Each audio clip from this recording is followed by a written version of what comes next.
We are T-minus 2 weeks until the trade deadline. So we're going to hit a little bit of some trade deadline talk, the latest rumors on Terrence Ross, Gary Harris, plus the massive trade exception the Magic have, how they might use it, how they could use it, players they could target, and why it probably won't get used at all.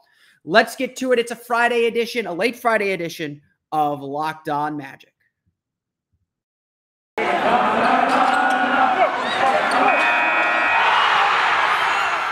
You are Locked On Magic, your daily Orlando Magic podcast, part of the Locked On Podcast Network, your team every day.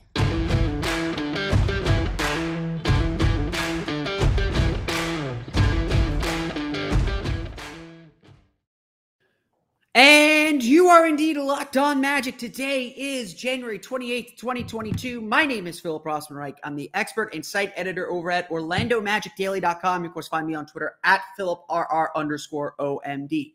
On today's episode of Locked On Magic, we're going to talk a little bit about the trade deadline, the latest rumors involving Terrence Ross and Gary Harris, what that means for the market, some potential deals that are out there, the construct of what a deal is going to look like for each of those players, and a whole lot more. We'll get to all that coming up here in just a moment.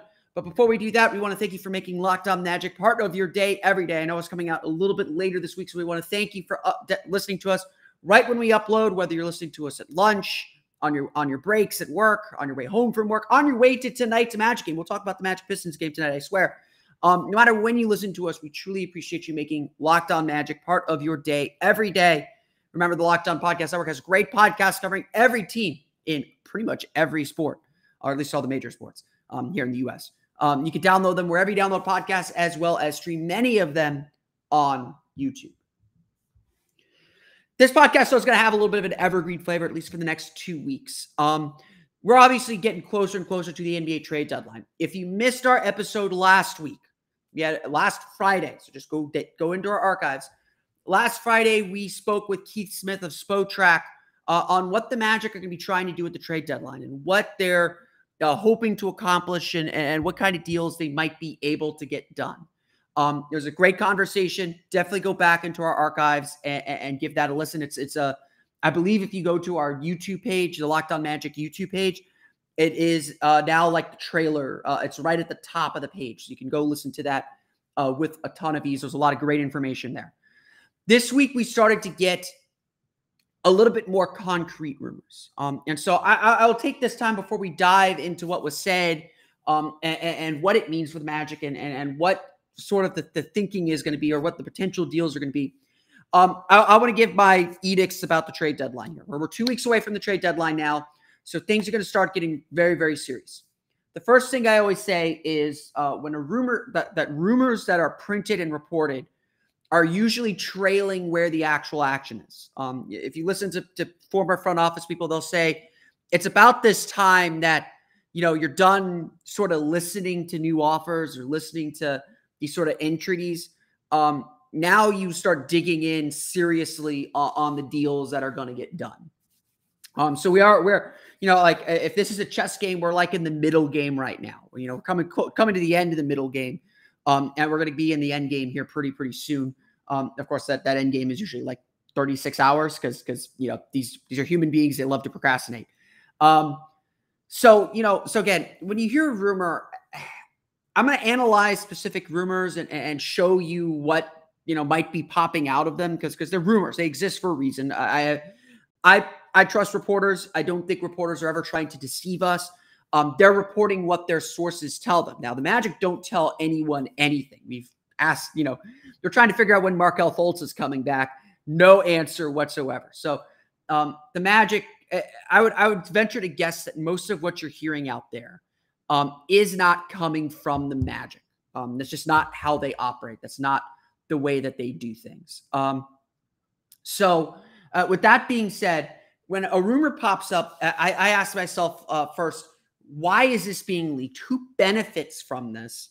And what does it say? It's I don't like reporting rumors as facts because they're not facts, they're rumors, but they're echoes of facts. They're telling us something. And so that's the analysis that I'm going to try and bring here is to tell you, okay, what is the something that these rumors are telling us, that these things are telling us? We've had a few things that the Magic have said, or a few instances here where the Magic have been involved in LinkedIn rumors. There's a report that the Magic were looking for a first-round pick for Terrence Ross or Gary Harris. This is very early in the trade deadline process and trade deadline discussions. And so it was easily dismissed or sort of seen as like, okay, the Magic are asking for the world. It's still early, whatever. This week, though, we got a little bit more concrete, not anything crazy. Mark Stein on his Substack reported that the Magic are still looking for that first-round pick for Terrence Ross or Gary Harris. But, it's widely believed around the league that the Magic are going to trade one, if not both of those players. Again, not super surprising. Gary Harris is on an expiring contract, doesn't really fit the team's timeline. The team's probably not in a position to give out a 4-year deal to a veteran player like that and tie up their cap room. And so, again, a 2-year deal, maybe a 1-year deal, certainly. But Gary Harris is clearly looking for a better situation, a place where he could win a little bit. That's not going to be in Orlando anytime soon, at least not with the roster as it currently is. There's obviously still a lot of moving to go on the roster. So not everything and every player is up in the air until the Magic get their guy, get the star that they're seeking. Gary Harris. All right. So that's Gary Harris. Terrence Ross has 1 additional year left on his contract. This is the peak of his value. Terrence Ross will never be worth more than what he is now. You can trade Terrence Ross, and the team that gets him is going to have an extra year. So you're going to get a lot more for Terrence Ross than you will for Gary Harris. And that's really, really important. So it makes sense for the Magic to shop these guys around. And there should be playoff teams lining up for both of them. They would both help a playoff team. And, the Magic, from everything I've heard, are a team that tries to help guys out. When guys are going out the door, they try to help them, especially if they've been good to the Magic, which both Gary Harris and Terrence Ross have. And so I do think that the Magic are going to do their best to make these deals. Now, I don't think they're going to do anything that won't help them. They're obviously not going to just do something to do something, but that's where this is going. Now let's get into the nitty-gritty, though. Let's get into the nitty-gritty of, okay, we know that the Magic are looking to trade these guys. What does a deal look like? And that part's a little trickier. So we know the Magic are a rebuilding team. We know that they're probably looking for some long-term assets, probably looking for some draft capital. They're looking to kind of build up their coffers. They're not looking to take on some high-priced salary guy or someone on a really bad contract. I'll talk a little bit more about these in our next segment.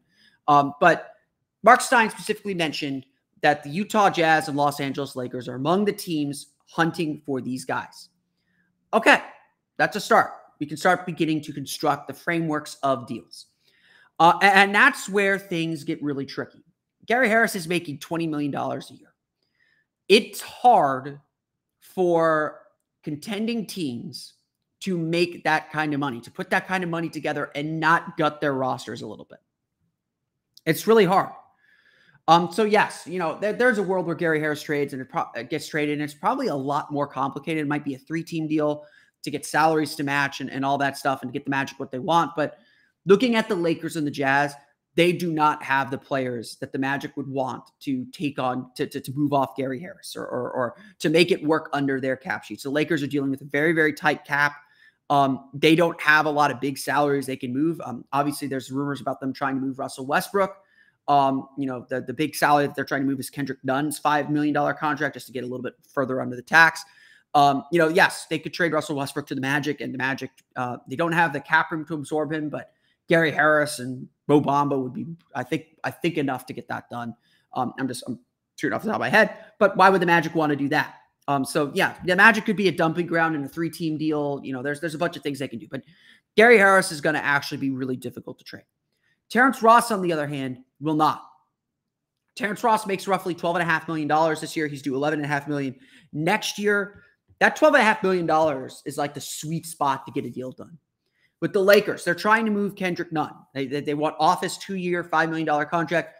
The Magic need shooting. Yes, Kendrick Nunn's dealing with some injuries, but for a Magic team that's got cap room to spend next summer in a summer that doesn't have a lot of great free agents, they can afford to take on a guy with an extra year of salary and just start trying to, as Keith Smith said last week, to start trying to align their contracts to all expire at the same time so that when they're ready, they can make that big splash in free agency. We're not ready to make a splash in free agency. There's no free agents to spend money on anyway.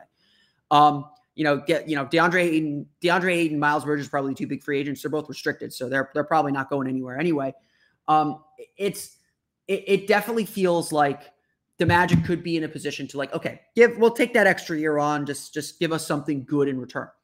Kendrick Nunn, obviously, alone is not enough for Terrence Ross. The salaries don't match. The only salary the Lakers have that match is Talen Horton-Tucker. And so if the Lakers are truly interested in Terrence Ross, if the Lakers are truly going after Terrence Ross, it almost certainly will cost them Talen Horton-Tucker. Essentially, what every rumor that I've seen involving the Lakers has, the best package that they can put together is Talen Horton-Tucker and Kendrick Nunn. Now, Talen Horton-Tucker is not a perfect player by any means. He's a young player. The Magic actually drafted him and traded him to the Lakers for nothing, which was a mistake at the time. Still a mistake. He's a good defender. He's an improving three-point shooter. He's a guy that I think given a bigger opportunity, bigger role, can thrive a little bit, but I think he's also in a really good role and a really good situation with the Lakers as well. But this is essentially the core, as far as dream scenarios, if the Magic aren't going to get a draft pick, and maybe they'd ask for a second-round pick too to take Nunn, but a Ross for Horton-Tucker swap is about as good of a long-term piece that the Magic could do. Now, I don't think the Lakers would do this. I think that's asking a little bit too much. I think they'll want something a little bit more substantial, or they'll want to get a whole lot more desperate. So I keep an eye on that package of Talen Horton-Tucker and Kendrick Nunn. I think that is something that I think, just looking at, what the Lakers need, certainly Terrence Ross would help them a ton, but looking at what the Lakers need, I think they should be more hesitant to give up some of their young players, and Horton-Tucker is really their only young player on the roster. But at the same time, that's what they can offer. They don't have anything else. Literally, they do not have anything else. So that's a package that I would keep an eye on. Just around the league, it feels like Talen Horton-Tucker and Kendrick Nunn is what the Lakers are shopping around to try and improve their roster if they're unable to or unwilling to trade Russell Westbrook. So let's go to the Utah Jazz, and I think this is going to be a more traditional way that more traditional package that the Magic are trying to get. I think they're trying to get, sort of what they got for Aaron Gordon, a veteran and a young player. Again, that's Talen Horton-Tucker's a young player. Kendrick Nunn's a veteran to make salaries match, or a veteran that they may buy out, they may keep, who knows, a veteran and a draft pick, preferably a first-round draft pick. And really, it could be in the draft of their choice. It doesn't have to be this year's draft. I don't think this year's draft is particularly good outside of the top group. But it's a draft. There's good players coming in all the time. The best offer I could come up with from the Utah Jazz, again, they could do is to make salaries match Joe Ingles and a pick of some sort for Terrence Ross. The Jazz do not have the money to go after Gary Harris, but Joe Ingles, to me, he's had a rough season. This has not been his best season. It feels like he's kind of on his last legs a little bit. But the guy's a great shooter. He's a great teammate. He'd be a great veteran in this locker room. If the Magic are planning to trade both Harris and Ross, they need veterans, and they need veterans who are bought into what they're doing. And I don't know if Ingles would be bought into what they're doing. I don't even know if the Magic would retain Ingles. He's set to become a free agent next summer. And that's why I'm a little bit more hesitant to do the deal unless the Jazz throw in. It could be a lottery protected first. The Jazz are going to be picking in the low 20s. So some type of first round pick from the Jazz. I think they'd feel pretty comfortable that pick would be pretty late. But again, Utah probably shouldn't be wasting draft picks, although they need to go all in and try and win a championship this year. Ross would help that team. He'd fit in real well as a shooter on that team. Again, I think he'd be Terrence Ross is a good fit anywhere, but you kind of see what those frameworks are and how those deals are built up. Again, there are going to be questions. And I think the real question around the league is not necessarily can you put together a package to go get a guy like Terrence Ross. I think every playoff team can put together a realistic package for Terrence Ross. And it's really just the Magic picking what they want. And I think that's the mystery around the league. What do the Magic want? Are the Magic looking to take on some long-term? Are the Magic willing to take on some long-term salary to get a first-round pick or figure out that the protections are on a first-round pick? Are the Magic looking for immediate compensation? Are they looking for players who can help them pretty quickly? Are they looking for veterans and good presences in the locker room? Are they trying to like scratch out another young asset the way that they got RJ Hampton from the Denver Nuggets? Could they, maybe deal with Boston and say, hey, we'll take on, we'll trade you Terrence Ross and Mo Bamba for Al Horford's big contract and give us Aaron Nesmith. Again, you could be looking at things like that. Again, I don't know if that works. I don't know if the salaries work. I know Horford's contract's kind of weird too. But there are all these different little things the Magic can do, and the Magic can be creative. But at this point, it's really about what the Magic want. For me, if you're going to trade away these veterans, I want to make sure that there's a plan to bring in invested veterans moving forward, and guys that are going to be part of, not necessarily part of this core, but be invested and help these guys build good habits and stay focused on the right things. I think Terrence Ross and Gary Harris have both done really good jobs at that this year, but that's my preference. I don't know what Jeff Weltman and John Hammond are looking for, and I think that's the ultimate mystery. We'll dive into a little bit more of some of these issues coming up as we talk about the Magic's massive trade exception coming up here in just a moment. But first, a quick word from our friends at BetOnline. There might be less football being played, but BetOnline has way more stuff to bet on this playoff season, from scores, totals, playoff performance props, to where the next fired coach is going to land. BetOnline is the #1 spot for all things NFL betting in 2022. And with the new year comes a new updated desktop and mobile website. So sign up today and receive your 50% welcome bonus on your first deposit. Just use the promo code LOCKEDON to get started. And it's not just football, guys. BetOnline's basketball, hockey, boxing, and UFC odds coverage is the best in the business. From sports right down your favorite Vegas casino games, BetOnline is your #1 online wagering destination. BetOnline, the fastest and easiest way to wager on all your favorite sports and play your favorite games. BetOnline, where the game starts. All this trade deadline talk has me really excited for what we have planned for you coming up in the next few weeks. Of course, we here on Locked On Magic, your first listen of the day, are going to be covering the trade deadline as things happen, breaking down some trade scenarios just like we did in that last segment. This will not be the last time we do that.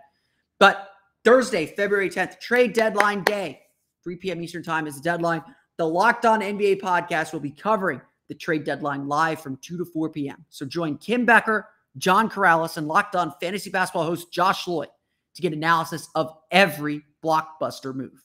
Subscribe to the Locked On NBA YouTube channel and turn your notifications on so you know when they go live. That's NBA trade deadline day, Thursday, February 10th from 2 to 4 p.m. The trade deadline, of course, at 3 p.m.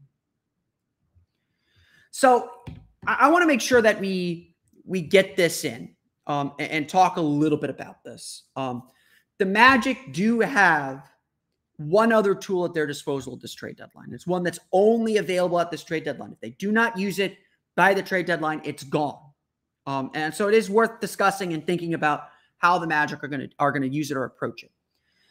As part of the Evan Fournier trade last year, the Magic essentially traded Evan Fournier into the Boston Celtics trade exception. The Celtics had a massive trade exception. Everyone thought they were going to use it to bring in a star. Some great work by Danny Ainge to kind of build this huge trade exception and create this little bubble. And ultimately, they were only able to use it for a half a season of Evan Fournier, which disappointed some Celtics fans, but that's kind of how trade exceptions go. As I'll explain here in a minute. But what that did was the Celtics didn't trade a trade exception to Orlando because Orlando received nothing in return for Evan Fournier besides a second-round pick, which doesn't have cap value. It created a bubble of their own. It created a trade exception for Evan Fournier's salary of $17.2 million. It was $17 million. So the Magic have been sitting on this asset.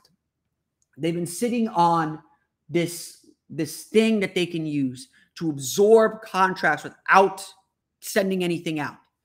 So essentially the Magic can say, okay, Team X, you're trying to get under the luxury tax. You need to shed some salary. Give us this guy. Pay us a second-round pick for our trouble for having to pay this guy, and we'll take him. That's how this is used. The Magic can't combine this with other players. They can't combine. Trade exceptions only work in non-simultaneous trades. It's collective bargaining agreement, TDM. That essentially every trade is actually a one-on-one trade of some respect. And that's how there's all these like small minor trade exceptions that get created. But when you actually use a trade exception, it can only be used on one transaction, on one player. It can't be combined with other players. It can't be any of that. So it's a very, very specific tool. I went through yesterday to try and find players that fit into that trade exception that teams would be willing to give up in this scenario where they're not getting anything in return. And there are not a lot of options. I want to just put that out there very, very clearly. I thought there'd be more. There are not a lot of options.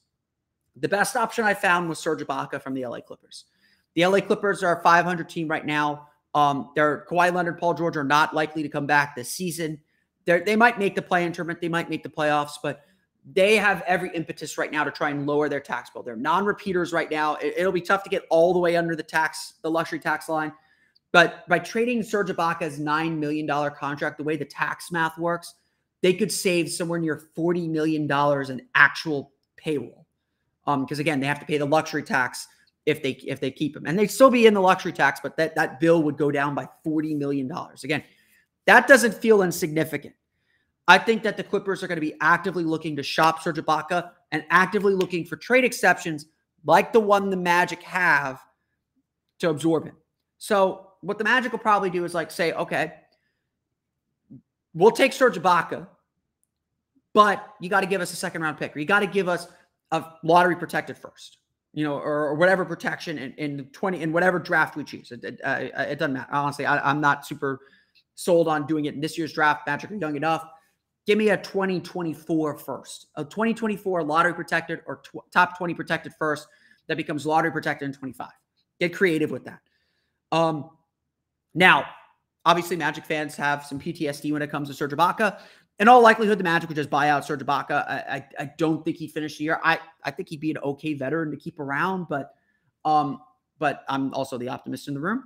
And so I think that that's kind of what you're going to see is a guy that gets brought in to get bought out. Every other player that I found on my list, Tristan Thompson was one. The Kings are essentially looking for second round picks for him. I don't think they're interested in taking on a trade exception, although that could help them if they're scheming to rebuild quickly. You got Tristan Thompson. I was floating around the idea of going with a Dario Saric, but how many Magic fans want to go through another guy that's recovering from a torn ACL? I think Saric would help, but again, it's dealing with an injury. I don't think the Suns have that much impetus to move. It help them get under the luxury tax, I think, or get further under the luxury tax and lower their payroll for next season when they have to sign DeAndre Ayton to a big contract. But again, I don't know how interested they are in that. Obviously, Saric is injured, probably out for the entire season since he tore his ACL in the NBA Finals. So I don't know how much that helps the Magic, especially with the Suns, draft pick not being super valuable. That would have to be a first. You'd have to pay me a first to take Dario Saric. But you can kind of see how this acts. You take a player who's clearly flawed. Another player I put out there is Davos Bertons. He's got, I think, 3 years left on his deal. He's getting paid a boatload of money. That's a scary prospect because his shooting has completely disappeared. And I don't think the Magic are interested in taking on long-term money, but the Wizards certainly would like to get off his contract. And again, getting off it for free, picking up a trade exception they can use to try and help Bradley Beal out a little bit. That might be enticing to them. Are the Magic willing to do that? Are the Magic willing to take on that salary and that long-term salary, especially for a player who's had injury issues and is struggling to shoot right now? Probably not. But again, that's kind of what we're looking at is you're taking on a flawed player that you're likely trying to buy out if they only have 1 year left on their deal, and you're trying to extract whatever draft compensation you have. So, the only player that I saw the only player that I found that I thought was interesting, but I think he might have more value than this, than a trade exception, was Larry Nance Jr. He's had a solid, not spectacular career as a backup big for the Lakers, Cavs, and now struggling with injuries for the Blazers. But again, you're scraping kind of the bottom of the barrel. I think a scenario like the Serge Ibaka one is the most likely. There are not a lot of tax teams right now, but the Clippers desperately need to get under the tax. And I think the goal for the Clippers at this trade deadline is to trade Serge Ibaka and preferably trade him into a trade exception or trade him for as a little incoming salary as they can. So, again, you have to get the Magic you have to compensate the Magic with a draft pick for their trouble for taking him on, and probably have to agree to buy him out or have some agreement to buy him out beforehand. Since I don't think Ibaka wants to come back to Orlando. I don't think Orlando wants to see Ibaka back necessarily playing and all that. The trade exception is a really, really tricky thing. And so, yes, it is this massive tool. Yes, it is this really interesting thing the Magic can use. But in all likelihood, it is something that they're going to allow to lapse. I was not impressed. I thought I went into this project yesterday. I wrote this article for Orlando Magic Daily. I spent all day writing it, just trying to research guys that the Magic might chase. Trying to say, okay, let's be aggressive. Let's say we're the Magic. We are hunting players to use this thing. We're trying to use this thing. And there just aren't that many players. Like half the names I put on my list, I'm not excited about, to be perfectly honest. Tristan Thompson was not an idea I was excited about. The Serge Ibaka idea, I kind of like it, but I think it's the most likely thing. Not super thrilled with it. Davos Bertons, the contract's just too long. I don't think the Magic should be committing to long-term salary, especially with players who are as questionable as Bertons is at this point. Maybe Bertons is a great shooter. Maybe Magic maybe the Magic get some intel and are confident they can bring him back. And maybe that's the way that they use this trade exception. They push in a little bit, or they make that investment, take that risk. It's a little too risky for my taste at this juncture, at this point of the Magic's rebuild. But hey, who am I to say? What do I know? There's a lot still to go through, and still a lot still to sort out, and a lot still to consider when it comes to this trade exception. But don't get so excited. Again, like the deals that I'm kind of looking at with this thing are trade dumps and first round picks. And that's the truth. We'll talk a little bit about tonight's game against the Detroit Pistons. I know I'm running a little bit long. It's trade deadline talk for you. We'll get into the game tonight against the Pistons coming up here in just a moment. But first, a quick word for our pals at Built Bar. It's the new year, and so that means New Year's resolutions. If yours is about getting fit or eating healthier, make sure you include Built Bar in your plan. Built Bar is the protein bar that tastes like a candy bar, maybe even better than a candy bar. Built Bar makes it easier to stick to your resolution because it tastes so good, you'll want to eat it.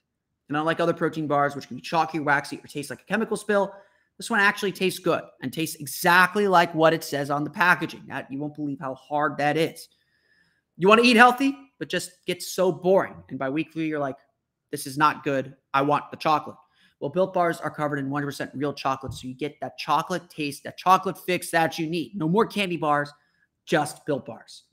Most Built Bars contain 130 calories, 4 grams of sugar, 4 grams of net carbs, and 17 grams of protein.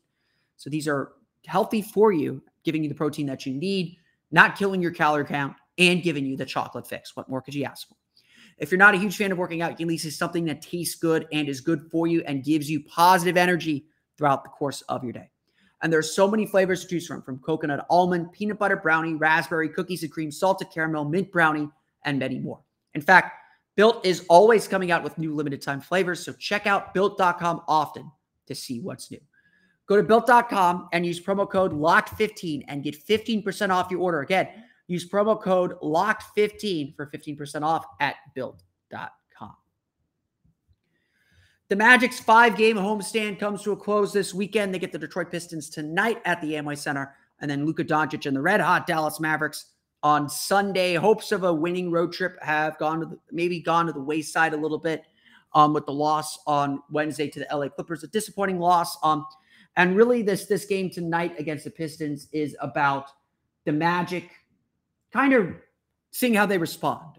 We've seen them respond from difficult losses pretty well. After the loss to the Celtics, they played a really good game in Chicago. The next night, ran out of gas at the end of the fourth quarter. They've really focused in after bad losses. And, I mentioned this on Twitter. I was on the Zoom call. I haven't been on every Zoom call this year. I've watched them all. But I would say Wednesday's game was the most disappointed and frustrated that I've seen from this team. They know they let that one slip away. They know they let that one go, and it was all them. It was, the Clippers took advantage of their mistakes. And I would say this, I do think there's a ton of ownership in that locker room. There is work being done. There are guys trying to step up and trying to change things and trying to get this team to focus in and improve. They know it's coming in baby steps, but I do think there's a ton of ownership in this locker room. And again, I'm an optimist. I tend to be an optimist with this team. I know it can annoy some people sometimes, but when I look at that, when I see that, that tells me that those guys are invested in what this team is doing. They're invested in the process. They're invested in making this better. So I people ask me all the time, like, why, Magic's record's so bad, something's got to change. And I'm just like, the record isn't important yet. I would say this, this doesn't, if there are fans that are fearing the Jacques Vaughn days, this doesn't feel like the Jacques Vaughn days. It really doesn't. I feel like this team does have direction. They have a purpose to their play. They have a purpose of what they're trying to accomplish, and everyone is really bought in. By this time in the Jacques Vaughn's first season, everyone had checked out, even young players, besides Tobias Harris when he arrived. But everyone was kind of done. I don't sense that, but I agree with this statement too. The Magic need wins. They need to see their work create results, because this is ultimately about winning. You want guys who want to win. You want guys who don't accept losing. You want guys to have the hunger to win. And so that is a big thing that I think we need to see over the next, over the rest of the season, over the next 20 games or so, is the team striving to win, and they need to win more.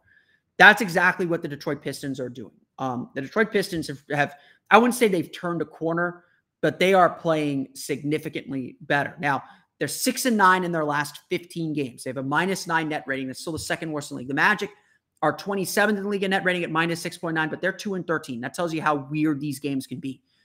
The Pistons, over the last 15 games, have a 105.3 offensive rating, slightly better than the Magic, and a 114.3 defensive rating. So I don't think the stats are showing just how good the Pistons have played, how much better the Pistons have played. The record certainly shows it.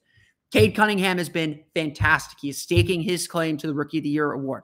I know some Magic fans are upset by that statement because Franz Wagner has been so good throughout the course of the season. Kade's the number one pick. He's going to get some runway. He is playing really, really well. And a big part of what the Magic have to do tonight is stop Kade Cunningham, is try to slow him down. Expect Gary Harris to have the call, or Jalen Suggs to have the call on Gary Harris. It's going to be a fun battle between the two rookies. But overall, this is a game the Magic should feel like they can win. They lost 2 heartbreakers against the Detroit Pistons in Detroit. They owe them 1. They owe them 2 at their building in the Amway Center. And this is a game the Magic should feel like they can win. For me, it's less about the Pistons. Pistons are playing better. They're a potent. They can be a potent offense. Their defense will give up points. Obviously, the Magic and Pistons played a strange defensive battle a few weeks ago. But if the Magic want to cement some stuff, if the Magic want to cement some skills that they've been building, some things that they've been doing well, this is the game to do it. It's not a must-win game. There are no must-win games when you're 9-40, but you want to see this team progress. You want to see this team grow. You want to see this team learn. And that only happens on the court. That only happens if you show it on the court. You can't keep making the same mistakes, and you got to pick up wins somewhere. And that's what I think tonight's game is really about, picking up a win and showing that Wednesday was a fluke. Wednesday was the lesson. Now we've learned it. Now we can move forward. Tip-off is tonight at 7 o'clock at the Amway Center. I'll be there. You can follow me at OMagicDaily as well as on my social accounts to get a flavor of the game. We'll recap it a little bit coming up in Monday's episode of Locked On Magic. But that's going to do it for me today. I want to thank you all again for listening to today's episode of Locked On Magic. Of course, find us on Twitter at Locked On Magic. Subscribe to the podcast and Apple Podcasts, Stitcher, TuneIn, Himalaya, Google Play, Spotify, Odyssey, all the fun places to download podcasts to your podcast-enabled listening device. You can find me on Twitter at PhilipRR_OMD. And of course, for the latest on the Orlando Magic, be sure to check out OrlandoMagicDaily.com. You can follow us on Twitter at OMagicDaily for live updates throughout the game. Now that you're done listening to us, be sure to check out the Locked On Bets podcast to get you ready for the betting weekend. It's NFL Championship week, as well as plenty of NBA action too. Your boys Lee Sterling and your boy Q taking care of you on the Locked On Bets podcast. Download wherever you download podcasts today. That's going to do it for me, though. I want to thank you all again for listening to today's episode of Locked On Magic. Have a great weekend. We'll see you all again Monday for another episode of Locked On Magic.